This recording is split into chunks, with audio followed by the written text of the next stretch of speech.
O cérebro humano, um dos maiores mistérios da ciência moderna.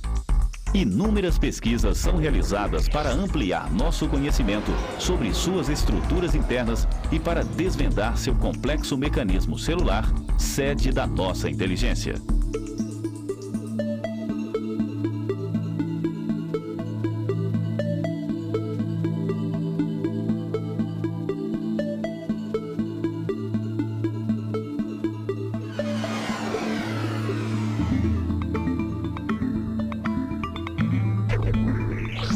Conhecer algumas características do cérebro possibilita o desenvolvimento de competências e ajuda a ampliar os resultados no nosso dia a dia, no nosso trabalho e no relacionamento com as outras pessoas.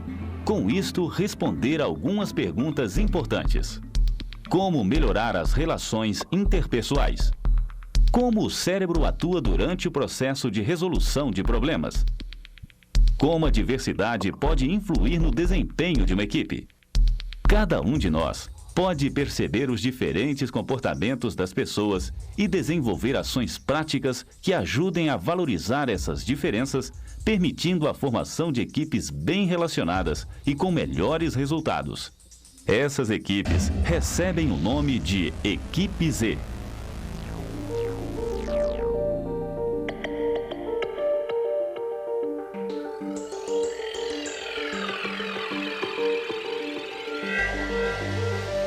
Nos anos 50, o Dr. Paul MacLean, um dos maiores especialistas no estudo do cérebro, denominou, a partir de suas experiências, o chamado cérebro triúnico, ou 3 em 1.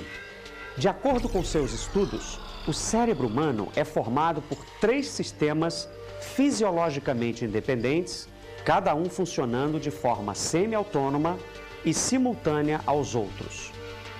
O primeiro é o cérebro reptiliano. Essa é a parte mais interna do sistema nervoso, caracterizado pelo tronco cerebral e boa parte do início da medula. Nessa parte são processados padrões automáticos como os hábitos, as rotinas, especialmente aquelas destinadas à sobrevivência, fome, sede, digestão, reflexos, impulsos respiratórios, controle térmico e os nossos batimentos cardíacos. Na parte mais inferior do cérebro, encontra-se o sistema límbico, local onde são processadas as emoções.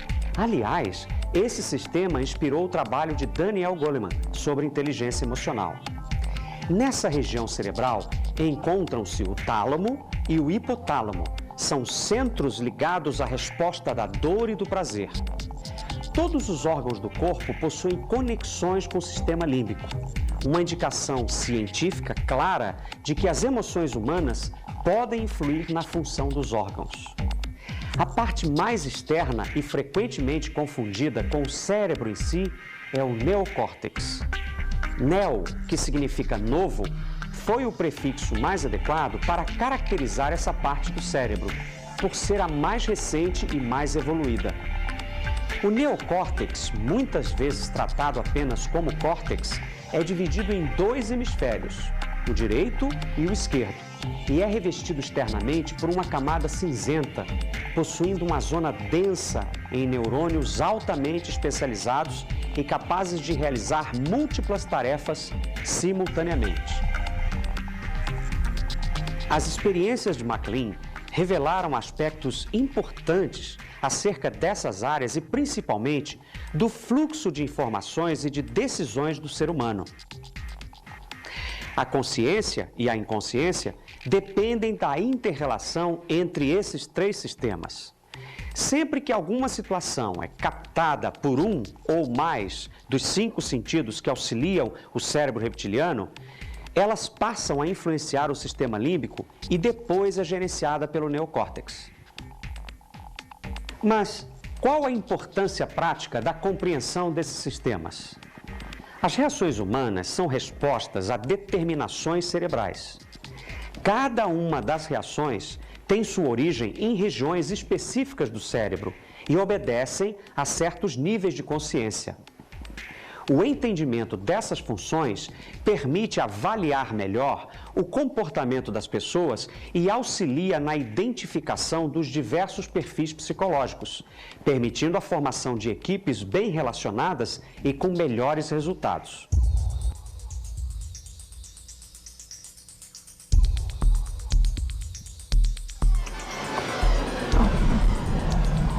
Equipes bem relacionadas e com melhores resultados. Que tal entender como podemos transformar nossa equipe numa equipe Z? Para isto, vamos conhecer o trabalho de Ned Herman, um dos maiores pesquisadores sobre as funções cerebrais. Ele desenvolveu um modelo prático chamado de dominância cerebral, que identifica 4 quadrantes diferentes do nosso cérebro. Este modelo vai ajudá-lo a responder aquelas perguntas importantes: como melhorar as relações interpessoais, como o cérebro atua durante o processo de resolução de problemas, como usar a diversidade para transformar nossa equipe numa equipe Z. A diversidade psicológica do ser humano é um fato conhecido, mas de difícil quantificação.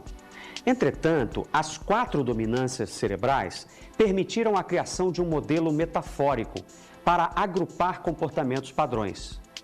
Com os contatos que tive com Ned Herman, pesquisando, escrevendo livros e aplicando a sua teoria em várias organizações, consolidei a ideia de que o modelo de dominância cerebral é uma fusão de preferências comportamentais, estabelecidas nos hemisférios do sistema límbico e do neocórtex. Esses hemisférios foram tratados como superior esquerdo, ou analítico, superior direito, ou experimental, inferior esquerdo, ou controlador, e inferior direito, ou relacional. Estabeleceu-se experimentalmente que os hemisférios do lado direito são responsáveis por funções sensíveis, emocionais, enquanto os hemisférios do lado esquerdo são responsáveis por funções racionais. A proposta de Herman é também um modelo para identificar grupos de pessoas que possuem a dominância de um dos quadrantes em suas atividades diárias. Aliás, todos nós utilizamos os 4 quadrantes. E é claro que todos eles são igualmente importantes. Não existe nenhum melhor que o outro. É fundamental identificar qual é o predominante para cada pessoa.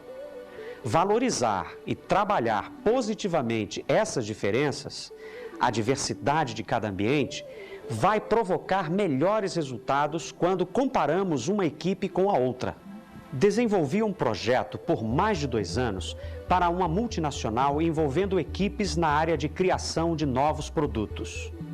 O rendimento das equipes que utilizaram o modelo da dominância cerebral foi 20% maior do que das outras equipes. As pessoas são diferentes, mas não basta apenas reconhecer isto. O importante é identificar o perfil, compreender as diferenças e valorizá-las. Vamos falar de cada um dos 4 perfis individualmente.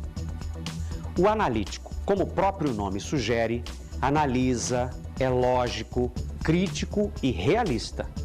Gosta de números, entende de dinheiro, sabe como as coisas funcionam. Gosta de trabalhar sozinho, realizar tarefas, aplicar fórmulas, analisar dados, lidar com aspectos mecânicos, lidar com aspectos financeiros, mostrar as coisas, fazer algo funcionar, resolver problemas difíceis, ser desafiado, fazer análise e diagnóstico, explicar, esclarecer questões, fazer análise de viabilidade, processar logicamente os fatos reais. O controlador toma providências, estabelece procedimentos, faz acontecer, é confiável, é arrumado, é pontual, planeja, organiza. O controlador gosta de cumprir o cronograma, gosta de construir coisas, de estar no controle, aprecia um ambiente organizado, é conservador, gosta de fazer tarefas burocráticas, gosta de colocar ordem nas coisas, de planejar, de estabilizar, de dar manutenção. Dá muita atenção aos detalhes, gosta de tarefas estruturadas, dá apoio, administra, gosta de segurança. O relacional é curioso, brinca, é sensível com os outros, gosta de ensinar, toca muito as pessoas, gosta de apoiar, é expressivo e emocional, fala muito. O relacional gosta de fazer com que as pessoas trabalhem juntas. É bastante voltado para aspectos de comunicação. Gosta de resolver questões ligadas aos clientes, expressa ideias, desenvolve relacionamentos. É dedicado a atividades de grupo, como ensinar, ministrar treinamento, ouvir, falar, trabalhar com pessoas. Acha importante fazer parte de uma equipe, de convencer as pessoas, de perceber o ambiente. É expressivo, gosta de ajudar os outros, gosta de trabalhar em sociedade. O experimental sintetiza, imagina, especula, corre riscos. É impetuoso, quebra regras, gosta de surpresas.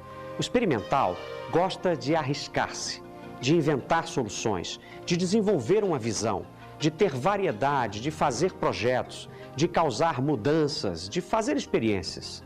Adora vender ideias, desenvolver novidades, ver o quadro geral, de ter muito espaço, de integrar ideias, de lidar com o futuro, de enxergar o fim desde o começo. E é muito visual.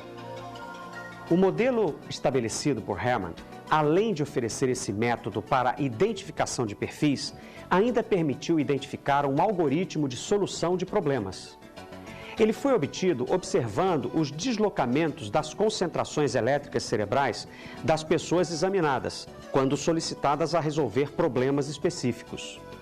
O primeiro passo na resolução de um problema evidenciou-se pelo processo analítico, portanto, a atuação do quadrante superior esquerdo. Após a fase inicial da análise, passou-se à segunda fase, o quadrante superior direito, ou experimental, avaliando todas as soluções possíveis para aquele problema.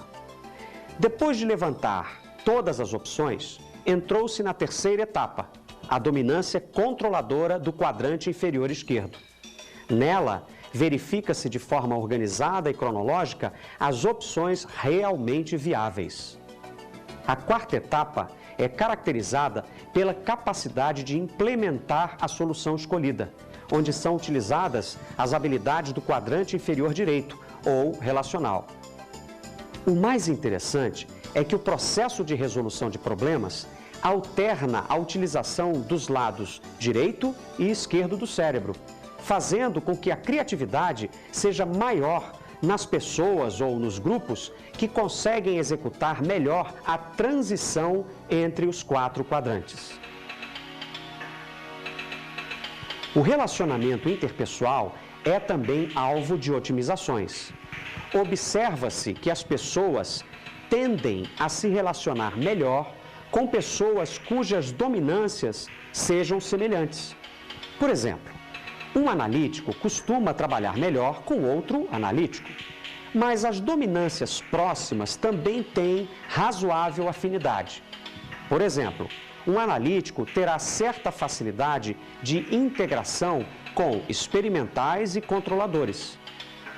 É importante recordar que essas características significam apenas tendências nos comportamentos, mas acabam como uma poderosa ferramenta de análise empresarial.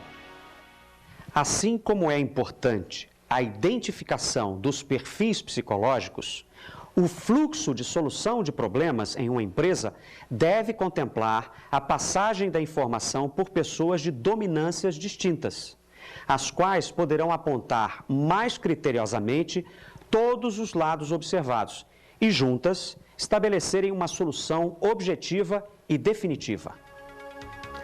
Desde os estudos de MacLean e de Herman, as teorias das dominâncias cerebrais têm contribuído significativamente para a melhoria da dinâmica das relações interpessoais. Assim como nosso cérebro executa atividades organizadas, seu exemplo permite a aplicação dessa organização nas atividades da empresa, maximizando o fluxo de informações e da capacidade de solucionar problemas. Para otimizar nossos resultados em busca da equipe Z, vamos colocar em prática o modelo dos 4 quadrantes. Primeiramente, não esqueça de identificar o seu quadrante dominante: analítico, experimental, controlador ou relacional.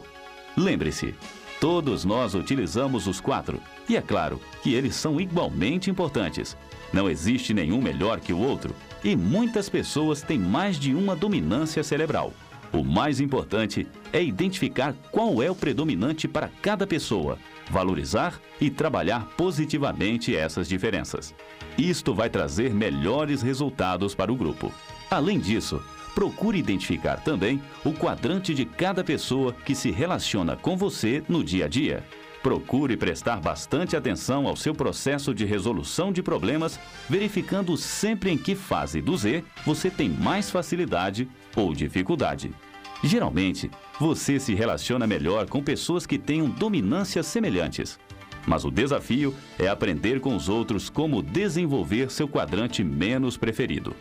Nunca esqueça que essas características significam tendências nos comportamentos e, quando são utilizadas positivamente, se transformam numa valiosa ferramenta para a gestão de recursos humanos. E ajudam você a transformar sua equipe numa equipe Z.